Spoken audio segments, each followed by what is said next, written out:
Hello, good morning everyone. So meron po tayong sumari update.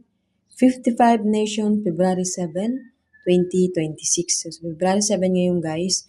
So kahapon yung update natin. So bali, kadalasan ay 1 point at kadalasan naman ay isa lang ang nakuha. So hindi ko na po guys na nare-review pa yung mga nakaraang sumada kasi nga dapat ay 3 days po ang pagtaya. So kung hindi man yan lumabas kahapon yung sumada natin, pwede ngayon siya lumabas.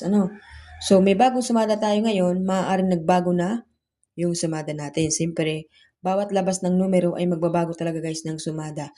Kaya nga po sabi ko nga sa inyo, hindi po sa lahat ng oras na bawat labas ng numero ay kailangan tayong magsumada dahil pabago-bago po talaga ang lalabas dyan. Kung doon sa pagbabago natin, yun na pala yung lalabas, yung pinalitan natin. So kadalasan ganun ang nangyayari. Kaya nga po sinasabi ko na 3 days po ang expired ng bawat sumada. Kahit kaunti, tayaan pa rin yung nakaraan para po hindi maiwasan ang pagsisisi. Sabi nga niya na hindi araw-araw ay nakukuha ang sumada. Kaya dapat hindi iniiwan talaga sa loob ng 3 days kasi po malay mo matimingan natin na lumabas. At yung bago nating upload ay siguraduhin din pong merong taya tulad nito. Siguraduhin pong merong taya dahil kadalasan ay kapopost ka lamang pag bola ay labas kaagad. So putok kaagad. So yung iba kasi guys ay hindi naniniwala talaga sa sumada ko kaya hinayaan lang. Tapos nung lumabas na, ayun, chat na ng chat sa akin, PM na ng PM, di ba? So sabi ko nga niyan guys, kahit hindi kayo mag-PM ay meron naman akong sumada na laging naka-update at lagi pong naandyan sa inyong harapan. Hindi nyo na po kailangan pang hanapin pa, tanungin kung ano yung pwede nyong tayaan. Tanungin ako kung ano yung pwede ninyong alagaan. Dahil nasa inyo na pong harapan ang gusto nyong alagaan na numero, hanapin lang po ang inyong lugar. Talagaan nyo po ng 3 days to 7 days kung gustong-gusto nyo po talagang mag-alaga ng numero. Sabi nga niyan guys, wag na po kayong magdalawang isip. Ako lang din naman po ang nagbibigay ng sumada. So, ako po yung nagsasalita. So marami kasi guys nakaka-enkwentro dito sa ating pong messenger na nag-PPM, bigyan ko raw sila ng sumada. So sabi ko, nakapost na po nga yung sumada. Ang sabi nila, sino ba yun? Sino daw po yung nagbibigay ng sumada? Siguro multo. So, siyempre ako, di ba?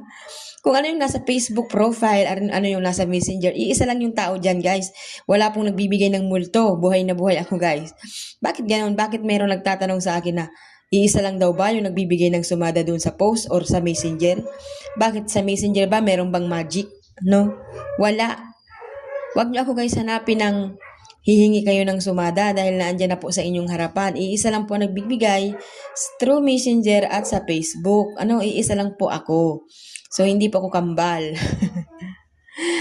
Tatawa talaga ako guys doon sa Sabi niya, scroll lang daw siya ng scroll. Hindi niya daw kasi alam na ako rin pala ito. Oh my God. Hindi niya kilala. Pero nag-PM siya sa akin gamit yung Facebook na yun na pinapanood niya. Paano niya po sasabihin na hindi ako yung nagbibigay ng sumada, di ba? So, meron po mga ganun guys. Iisa lang po yan ha. Kung gusto niyo pong mag-alaga, alagaan. Wag na pong guys, pwede po kayo sa akin mag-PM kung kayo po ay nanalo na. So, napakagandang balita po yun. Madam, tinayaan ko po yung sumada nyo. Di ba nakakatuwa? Madam, nanalo po ako, bigyan kita. O, mas lalong nakakatuwa, di ba? At kung lagi ninyong sinishare yung ating videos, tuwang-tuwa ako sa inyo guys. At natutuwa ako at lagi akong sinisipagan magbigay ng sumada. Araw-araw magsumada. Dahil kapag tayo po ay tinabad, nagkakasakit, hindi pa tayo makakapag-update. Ayan, so ngayon pong araw, medyo mahirap guys ang ating sitwasyon dahil nga lagi pong masakit talaga yung ulo ko. So gawa ng siguro nang hindi na talaga kinakaya yung radiation ng cellphone. Syempre guys, lagang halos guys, ilang oras tayo nakatutok cellphone. So hindi ako pwedeng hindi tumingin ng cellphone. Gawa nga po, syempre, nagpapataya po tayo ng Steel 55 Nation. So 55 po yung hawak. Hindi ka po pwedeng matulog-tulog dyan dahil pag mayroon kang hindi na ipasok na taya, ay nako, kawawa ka, mag-aabuno ka. So dapat talagang updated ka lagi sa yung mga pataya. So yun lamang po, maraming salamat po sa mga nag-share. God bless po sa inyong lahat.